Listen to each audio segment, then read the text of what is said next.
哇，好香啊！前嗰2日有粉絲話要睇豉汁蒸排骨，大家都知道啦，去飲茶肯定會點呢個菜噶啦。咁我哋就今日有好多細節嘅嘢要分享俾大家嘅，記得睇到最後喎。有咩唔明嘅喺留言區嗰度講聲。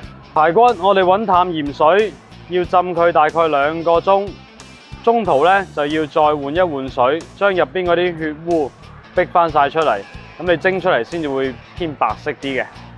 浸完2個鐘之後，咁佢會全部白色啲噶啦。咁濾乾晒啲水，就開始放料啦。首先豆豉揾把刀研一研細啲先，研一研細佢，出啲味。撈嗰陣亦都會撈得均勻啲，唔需要多，5、6粒到啊，差唔多。放落去排骨嗰度。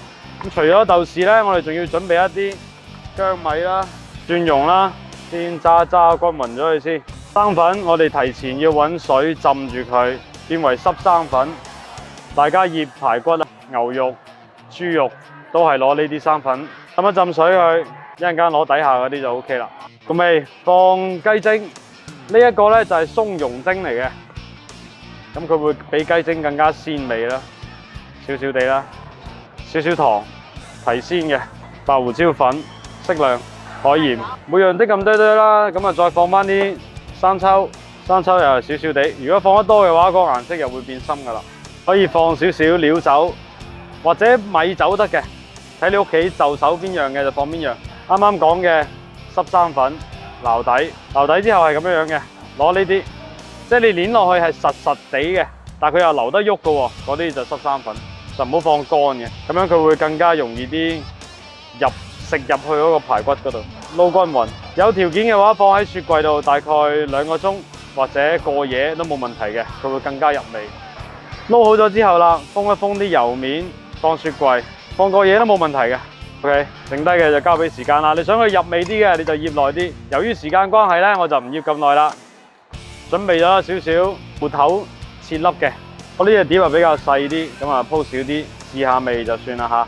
我哋蒸嘅排骨咧就斬細少少，攤開佢，唔好黐得太埋。有啲人咧中意2樣嘢撈埋嘅，都得，2種做法。睇你中意邊一款啦，同埋小技巧就係撈排骨一定要放重啲生粉，佢出水亦都唔會出得太緊要。咩都放晒啦，就攞去蒸，上氣吸蓋，大概蒸20分鐘。嗱，20分鐘過咗去啦，咁就揭鑊攞出嚟醃喎。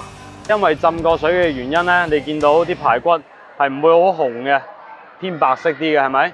如果醃嘅時間可以長少少，出嚟嘅效果會仲更加好嘅。